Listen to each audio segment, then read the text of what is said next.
बिस्मिल्लाहिर्रहमानिर्रहीम। अस्सलाम वालेकुम viewers, welcome to chemistry online class second year. आज हम देखेंगे चैप्टर नंबर 9। चैप्टर नंबर 9 क्या है? Aromatic hydrocarbons. एरोमेटिक हाइड्रोकार्बन्स में हम इसका नॉमेनक्लेचर लास्ट लेक्चर में पढ़ चुके हैं। आज हम देखेंगे बेंजीन, बेंजीन का इंट्रोडक्शन और इसका स्ट्रक्चर। इंट्रोडक्शन में अगर हम देखें बेंजीन की डिस्कवरी को देखें तो बेंजीन को डिस्कवर किया था माइकल फैराडे ने 1825 में। किस प्रोसेस से? डिस्ट्रक्टिव डिस्टिलेशन की थी वेजिटेबल ऑयल की। अब डिस्ट्रक्टिव डिस्टिलेशन क्या है? डिस्ट्रक्टिव डिस्टिलेशन है जी हीट करना हाई टेम्परेचर पे in the absence of air और ऑक्सीजन। एयर या ऑक्सीजन की एब्सेंस में हाई टेम्परेचर पे ऑयल को हीट करने से जो फ्रैक्शन आई थी, माइकल फैराडे ने जो फ्रैक्शन ऑब्टेन की थी वो कौन सी थी? बेंजीन की। कब? 1825 के अंदर। उसके बाद 20 इयर्स लेटर हॉफमैन ने इसको डिस्कवर किया था। कहाँ से? कोल तार से। कोल तार अगर आपको याद हो 7 चैप्टर में पढ़ चुके हो कोल के अंदर कि कोल की भी जब डिस्ट्रक्टिव डिस्टिलेशन करवाई जाती है तो एक फ्रैक्शन आती है कोल तार। अब कोल तार की जब उसने एनालिसिस किया हॉफमैन ने तो वहां से भी क्या डिस्कवर हुआ? आफ्टर 20 इयर्स ऑफ 1825 के में डिस्कवर होने के 20 साल बाद हॉफमैन ने इसको कोल तार से डिस्कवर किया था। नेक्स्ट हम देखेंगे जी स्ट्रक्चर बेंजीन का। बेंजीन के स्ट्रक्चर के लिए सबसे पहले उसका मोलेकुलर फार्मूला जो था वो डिस्कवर किया गया। अब मोलेकुलर फार्मूला के लिए सबसे पहले देखा गया इंपीरिकल फार्मूला। अगर आपको याद हो फर्स्ट ईयर में आप इंपीरिकल फार्मूला भी पढ़ चुके हो। The formula which shows simplest whole number ratio between atoms of different element present in a compound. वो फार्मूला जो कि सिंपलेस्ट होल नंबर रेशियो देगा डिफरेंट एटम्स के बीच में जो उस कंपाउंड का हिस्सा है वो क्या कहलाता है? Empirical formula. अब इंपीरिकल फार्मूला डिटरमिन किया गया कैसे? एलिमेंटल एनालिसिस से। ठीक है, एलिमेंट का एनालिसिस किया गया कि बेंजीन के अंदर कौन कौन से एलिमेंट हैं। तो 2 ही एलिमेंट थे, एक थी कार्बन और दूसरी थी हाइड्रोजन। इंपीरिकल फार्मूला था CH। जो एलिमेंटल एनालिसिस से बना वो क्या था? CH था। उसके बाद मॉलिक्यूलर मास डिटरमिन किया गया किस प्रोसेस से? वेपर डेंसिटी मेथड से। और मॉलिक्यूलर मास कितना निकला? 78.108। ठीक, अब हमने निकालना है इंपीरिकल फार्मूला। अगर आपको याद हो आपने फर्स्ट ईयर में ही पढ़ा था कि मोलेकुलर फार्मूला किसके इक्वल है? n multiply empirical formula. तो ये n हमने फाइंड आउट करना है। अब n किसके इक्वल है? यहां से हम ले लेंगे, हमारे पास क्या है? मॉलिक्यूलर मास कितना है? 78.108। ठीक है, इंपीरिकल फार्मूला मास निकालेंगे। ये हमारे पास था इंपीरिकल फार्मूला। कितना? कार्बन का कितना मास होता है? 12 प्लस हाइड्रोजन का कितना है? 1। 12 प्लस 1 इज इक्वल टू 30। ठीक है, अब n की वैल्यू आपके पास क्या है? ये भी आप फर्स्ट ईयर में पढ़ चुके हो कि n किसके इक्वल आ जाता है। यहां से इस फार्मूले से भी निकाल सकते हो। इंपीरिकल फार्मूला मास इधर आ जाएगा डिवाइडेड में। n किसके इक्वल होगा? Molecular formula mass divided by empirical formula mass. ये मैंने इधर लिख दिया है। n किसके इक्वल है? Molecular formula molecular mass divided by empirical formula mass. अब मोलेकुलर मास कितना था? 78.108 और इंपीरिकल फार्मूला मास कितना था? 13। जब 78.108 को 13 पे डिवाइड किया तो ये ऑलमोस्ट 6 के इक्वल आता है। इसका मतलब n हमारे पास क्या आ गया? 6। ठीक है, अब हमारे पास वहां पे n ही एक रहता था, बाकी सारी क्वांटिटीज जो थी वो हमें पता थी, वो n भी हमने फाइंड आउट कर लिया। अब n जब हमने फाइंड आउट कर लिया तो हमने क्या लिखा? Molecular formula is equal to n multiply empirical formula. n कितना आया? 6 और इंपीरिकल फार्मूला कितना था? CH। अब क्या करेंगे? इस C को मल्टीप्लाई करेंगे 6 के साथ, क्या बनेगा? C6। H को मल्टीप्लाई करेंगे 6 के साथ तो H6। ये बन गया मॉलिक्यूलर फार्मूला क्या? C6H6। ठीक है, ये हमारे पास क्या आ गया? उसका मॉलिक्यूलर फार्मूला आ गया। उसके बाद नेक्स्ट आ जाता है जी straight chain structure is ruled out. ठीक है, ये बहुत इंपॉर्टेंट है और अक्सर पेपर में ये आता है कि how the straight chain structure of benzene is ruled out. अब हमारे पास इसका मोलेकुलर फार्मूला आ गया क्या है? C6H6। अब साइंटिस्ट ने क्या किया शुरू में? अब आपको पता है 1820 के बाद 25 के बाद अब साइंटिस्ट ने मोलेकुलर फार्मूला डिटरमिन करने के बाद इसके स्ट्रक्चर को फाइंड आउट करना शुरू किया। ठीक है, कि स्ट्रक्चर क्या होगा। तो शुरू में यही कहा गया कि इसका स्ट्रक्चर क्या होगा? ओपन चेन कंपाउंड होगा। ठीक है, अगर ओपन चेन कंपाउंड है जी, स्ट्रक्चर क्या होगा? ओपन चेन कंपाउंड होगा। ओपन चेन कंपाउंड है तो हमने क्या किया? 6 कार्बन को इस तरह से लिखा। ठीक है, ट्रिपल बॉन्ड दोनों टर्मिनल्स पे, बाकी सारे के सारे क्या हैं, CH2 हैं, ठीक है। अब अगर देखें 1 2 3 4 5 6 कार्बन, हाइड्रोजन पूरे करें 1 2 3, ये 2 है और ये भी 2 है, ये 5 और ये 6, C6H6। एक कहा गया कि इसको इस तरह से हम लिख सकते हैं। अब अगर हम इसको देखें, इसको नाम दें नॉमेनक्लेचर के अकॉर्डिंग, नंबरिंग करें, किसी भी साइड से नंबरिंग करें, इक्वल नंबर आएगा क्योंकि ट्रिपल बॉन्ड जो है वो इक्वल डिस्टेंस पे है। अब 1 पे भी ट्रिपल बॉन्ड है और 5 पोजीशन पे भी ट्रिपल बॉन्ड है। क्या आ गया नाम, 1,5 हाइफन 2 ट्रिपल बॉन्ड है और टोटल चेन कितने कार्बन की है, 6 कार्बन की है। हेक्सेन आना था वैसे, लेकिन ट्रिपल बॉन्ड है हेक्सा डाइआइन, YNE किसको शो कर रहा है, ट्रिपल बॉन्ड को।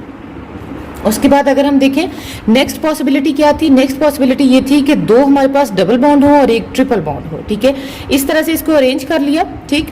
अब आपके पास हाइड्रोजन भी पूरे हैं, 2 और 1 3 4 5 6 और ये कार्बन भी पूरे हैं 1 2 3 4 5 6।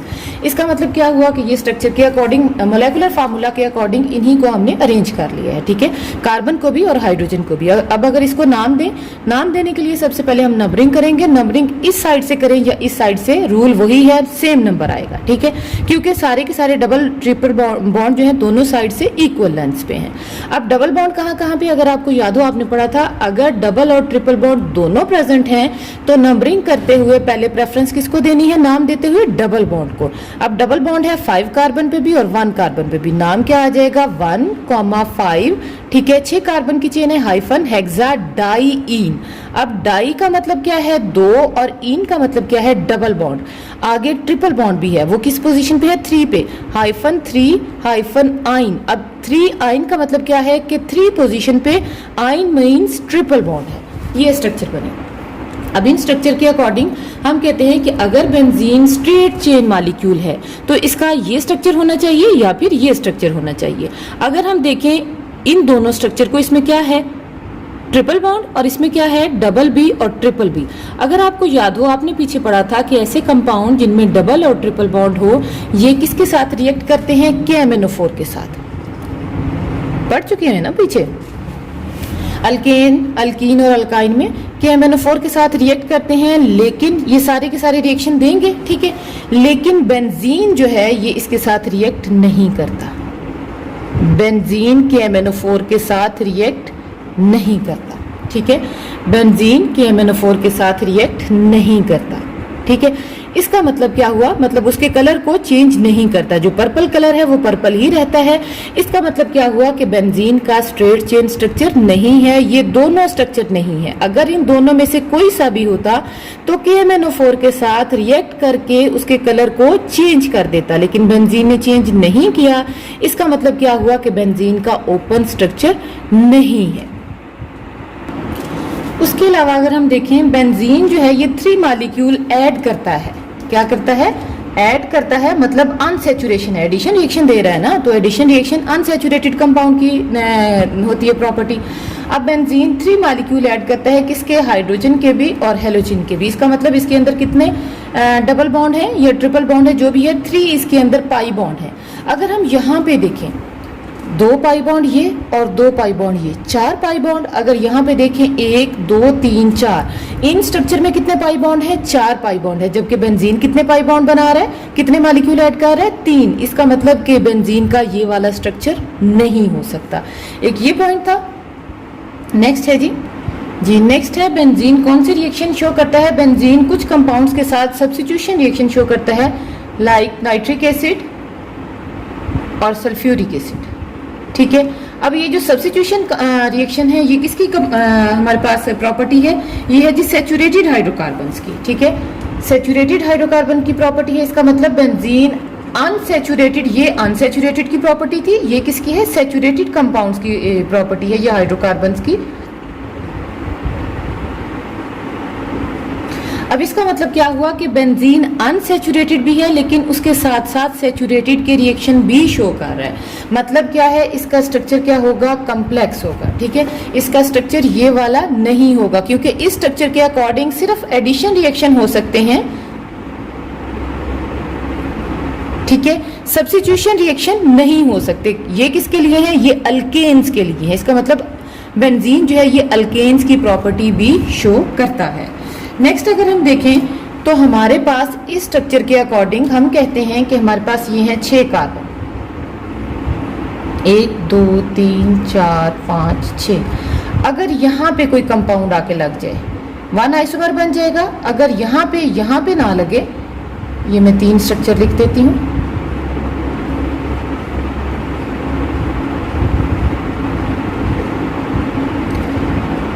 यहाँ पे लग जाए या यहाँ पे लग जाए, अगर यहाँ पे लगा नंबरिंग इस साइड से होगी,